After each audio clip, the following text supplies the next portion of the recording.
ఈరోజు ఒక బ్రేక్ఫాస్ట్ రెసిపీతో వచ్చేసా. ఏంటా అనుకుంటున్నారా? Bread toast. అలానే ఎగ్ ఏం వేయకుండా భలే టేస్ట్ వచ్చిందండి. టైం లేనప్పుడు ఇలా ట్రై చేయండి.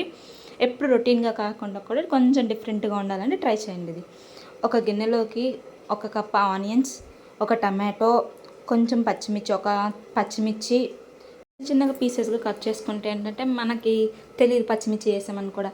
అలానే కొంచెం కొత్తిమీర, కొంచెం కారం, ధనియాల పొడి, జీరా పొడి, గరం మసాలా, ఈ 3 మాత్రం మ్యాండేటరీగా వేసుకోండి.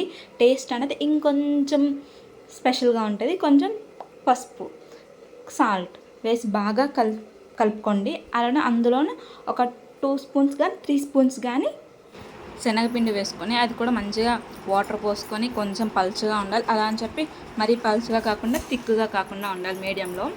అప్పుడు ఏంటంటే బ్రెడ్కి అనేది బాగా పట్టిద్ది, లేకపోతే మనకి బ్రెడ్ అనేది సరిగ్గా పట్టదు. అలా టేస్ట్ కూడా అంత పర్ఫెక్ట్గా కాదు. నేను చూపిస్తున్నాను చూడండి. కొంచెం మీరు ఎంత తీసుకుంటున్నారంటే దానికి కొంచెం వాటర్ అన్నది లిమిటెడ్గా చూసి తీసుకోవాలి. మరీ పలుచగా ఇదిగోండి, ఇలా పలుచగా ఉన్నప్పుడు కొంచెం పిండి వేసుకోండి. నాకు కొంచెం పిండి పట్టింది, 1 స్పూన్ ఎక్స్ట్రా. అలానే మంచిగా మిక్స్ అయిన తర్వాత అలా బ్రెడ్ని తీసుకొని back and front both sides మనం చేసుకున్న మసాలా అన్నది మంచిగా పట్టించుకోవాలి బ్రెడ్కి. కొంచెం కూడా గ్యాప్ ఉండకుండా పెట్టుకుంటే చాలా టేస్ట్గా వస్తుంది.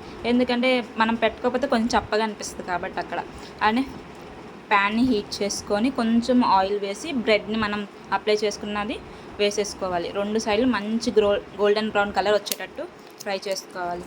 సేమ్ మనకేంటంటే బయట చాలా క్రిస్పీగా, లోపల చాలా జ్యూసీ లోపల కొంచెం జ్యూసీగా భలే టేస్ట్ వస్తుంది. మనం ఎగ్తో చేసుకున్న అంత టేస్ట్ రాదు, దీంతో చేసుకుంటే మాత్రం చాలా టేస్ట్గా ఉంటుంది. అలానే మీరు 1-2 సార్లు ట్రై చేసారంటే ఇంకా ప్రతిసారి ట్రై చేసుకుంటారు. దీన్ని టమాటో కెచప్తో అయితే ఇంకా సూపర్ ఉంటుంది.